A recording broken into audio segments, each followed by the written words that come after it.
da vinda de Cristo.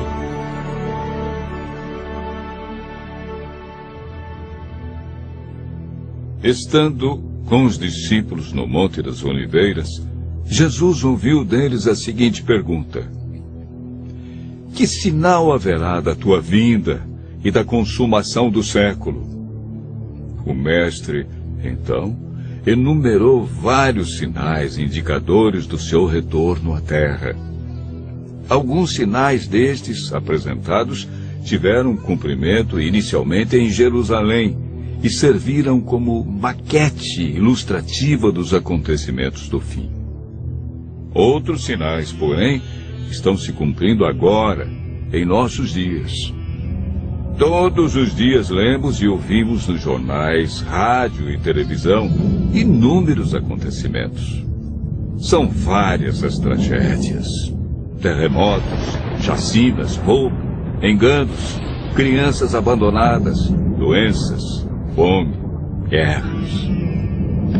O que diz a Bíblia sobre esses acontecimentos?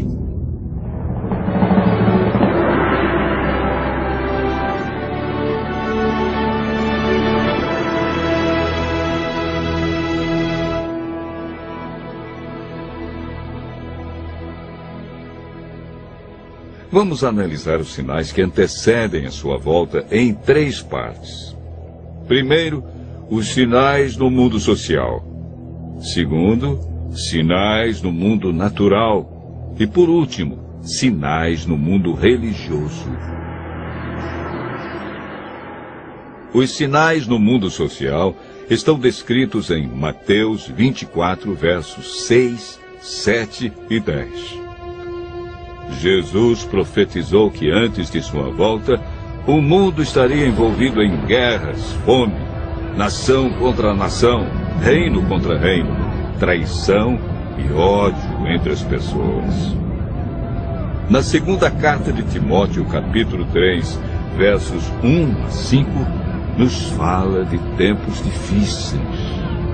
Desemprego, fome, pessoas egoístas, avarentas, pessoas blasfemando de Deus, filhos desobedientes à paz, homens sem domínio de si. Esses sinais no mundo social são provenientes da obra de Satanás e não de Deus.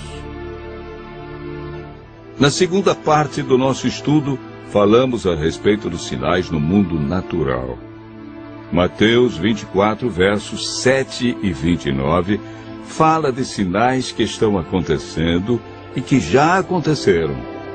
No dia 19 de maio de 1780, o sol escureceu. Esse dia ficou conhecido como o Dia Escuro. Na região leste dos Estados Unidos, tão densas eram as trevas que as lamparinas foram acesas ao meio-dia.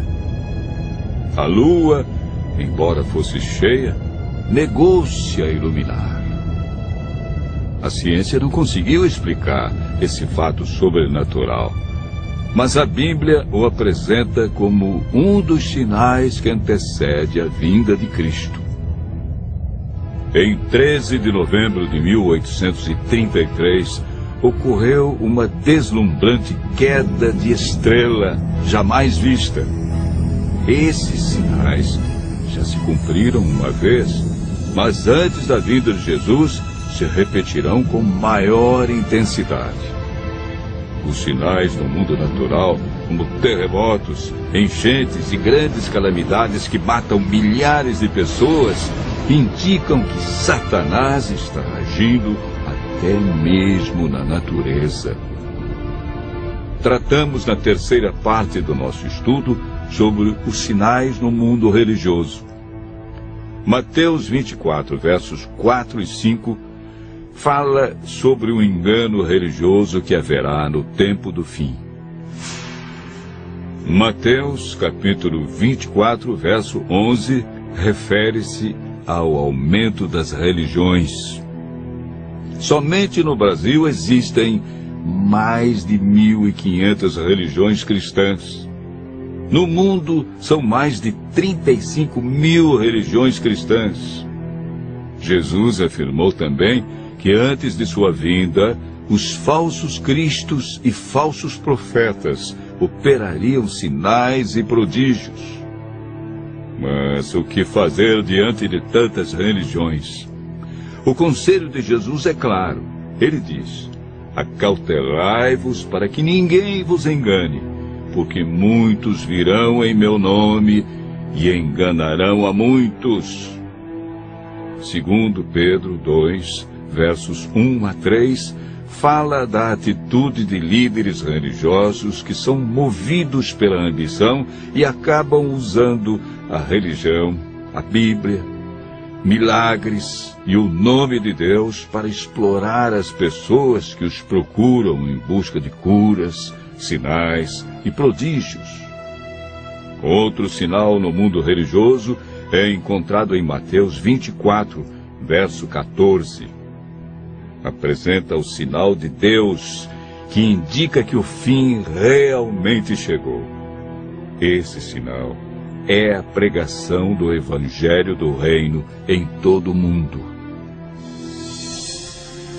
O apóstolo Paulo nos fala em Gálatas, capítulo 1, verso 6, de um outro evangelho que parece ser bíblico, mas não é. Esse evangelho é o falso evangelho de Satanás, pois este sabe que pouco tempo lhe resta e está empenhado em difundir os seus terríveis enganos. O que devemos fazer para não sermos enganados diante de tantas religiões? Em 1 João, capítulo 4, verso 1, encontramos a resposta. A Bíblia nos orienta a provar se os espíritos provêm de Deus ou não, ou seja, comparar. Aquele que quiser fazer a vontade de Deus deve comparar a doutrina da Bíblia com aquilo que outros ensinam. Por que Deus manda provar? De acordo com Mateus 7, verso 15, o engano vem parecendo verdade. Vimos que os sinais preditos por Cristo estão todos se cumprindo, indicando que em breve todo o mal do universo terá seu fim. O que está faltando para Jesus voltar? Primeiro motivo: o Evangelho verdadeiro precisa ser levado a todo mundo. Segundo, Jesus está a cada dia dando mais oportunidades. Ele é paciente e espera uma decisão de cada um de nós ao lado da verdade. Lucas 21, verso 28, declara que, ao começarem estas coisas a suceder, exultai e erguei a vossa cabeça, porque a vossa redenção se aproxima. Continue ouvindo a voz de Deus. Em breve, vamos contemplar Jesus vindo sobre as nuvens do céu com poder e grande glória.